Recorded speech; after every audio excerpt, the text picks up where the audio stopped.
সবকিছু ভেঙে ফেলবি? হ্যাঁ, আমি আজকে সব ভেঙে ফেলবো। আজকে আমার একটুই ভালো লাগছে না। হ্যাঁ, ঠিক বলেছিস, আমারও আজকে কিচ্ছু ভালো লাগছে না। চল কিছু খেলি। কিন্তু কি খেলবি? খেলার মতো তো কিছুই নেই।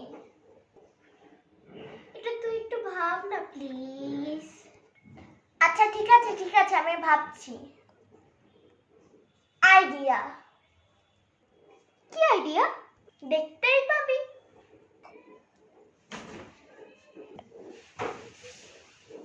কেমন হয়েছে ঘরটা? খুব ভালো হয়েছে। এই তোরা কি করছিস এখানে? এখনো খাসনি? কয়টা বাজে দেখেছিস? আয় আয় তাড়াতাড়ি খেতে আয়। না মা, আমাদের এখানেই খেতে দাও। আচ্ছা আমি এখানে তোদের খাবার দিচ্ছি। একটু সর না এদিকে। তোর পাশে তো অনেক জায়গা আছে, তুই একটু সরে বস। আরে আমার তো